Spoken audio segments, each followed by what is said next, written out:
What's going on, everybody? TheKennyDubz here with another Mega Man X dive video. Today we're going to be taking a look at the recent guild boss in the global version, the X3 Sigma First Form boss, and this boss is about that smoke. Very similar to one of the more recent bosses where they hit really hard. This boss does something similar. So before we get into the fight, you might actually want to go with a more defensive build on your units, or even use the Drill Man bonus here, as it gets you a shield every 10 seconds. I'm not going to be doing that because I actually have the character I'm going to be using actually has some survivability with my setup. So I'm going to be using the Flame Mammoth boon here. So let's get into my setup. So for me, last time I was doing my runs, I had two characters that were easily able to live through the boss pretty easily. First one was my Rathless Armor X.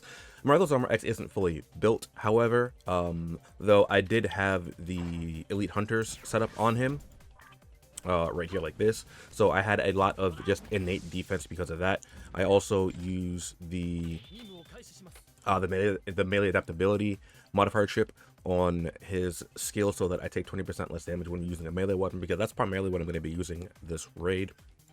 And then in my DNA, as you can see, my DNA isn't finished. And actually, before I did my run last night, I didn't even have my reconnect here. Unfortunately, I was not able to get all the DNA I wanted off of my classic Mega Man here. I wanted to get all the boss sentinels and everything here, especially the auto repair.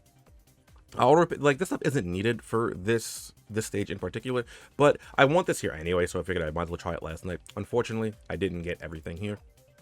But I do have the boss killer here as well. One of my DNAs actually has zero effect on this, the double ability, because it's covered by my cards. So this should change if you're going to be using the double Elite Hunter setup. And my other unit that actually survived, before we get into it, I'm not going to be using it, was actually my Base Cross Mega Man. And Base Cross Mega Man has a Life Aura skill. Right here. Gain a shield when being hit. Can trigger once more after 6-second cooldown, and this also gives you the ability to just drop a fat defense crush on the boss. And due to this, my Base Cross Mega Man actually wasn't taking all that much damage at all. You see here, I have no cards.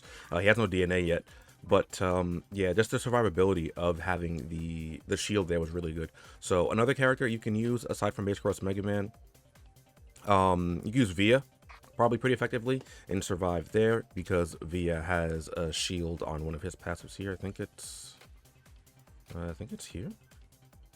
He has a shield. Maybe it's not there. There it is. Has a shield here.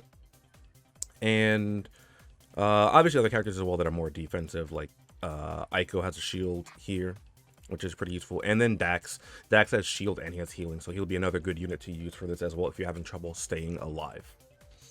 There will be some other units as well, but I just don't want to go all over all of them before, getting too far into this video. Alright, so starting off this stage here, we're going to have to run to the boss quite a bit here. So just make sure you dash jump over there as fast as possible, or, you whatever movement skill. I'm going to use Martha's Fire Breath immediately before going in the first door, just so that once I get through the door, I can launch off the second step of it. And just because it's a really fast animation, like, it doesn't really cost too much time to do that. So Sigma here is honestly, he himself isn't that difficult. It's just that he does a lot of damage.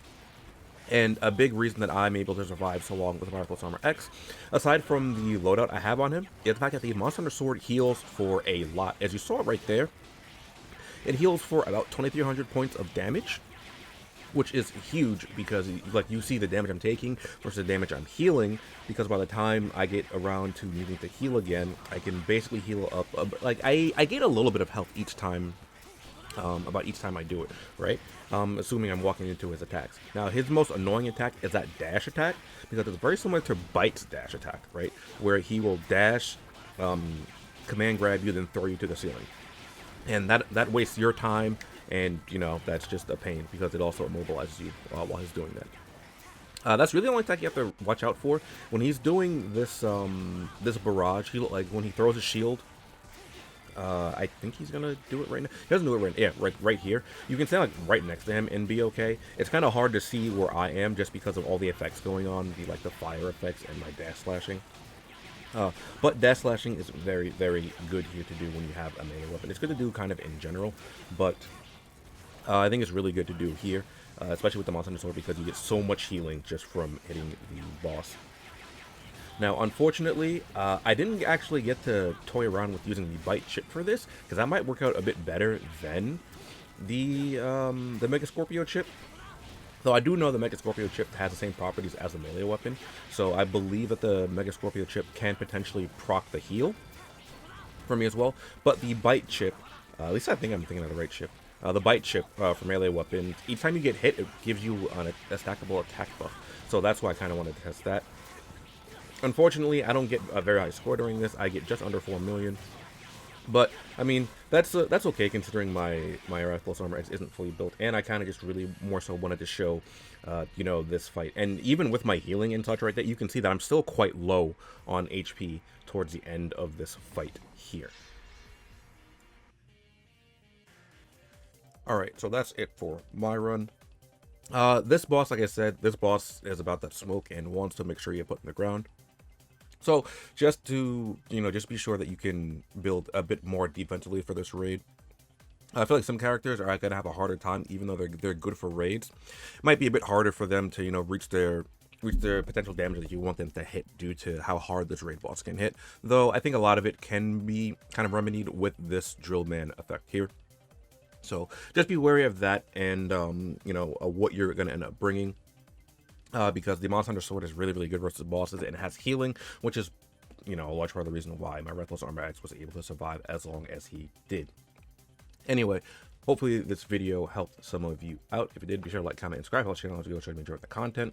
Real quick shout out to my YouTube channel members and my patrons. Thank you for supporting me, allowing me to continue doing what I do. If you'd like to support me as a YouTube channel member or as a patron, you can find the information down below in the video description, and I will catch you guys next time. Later.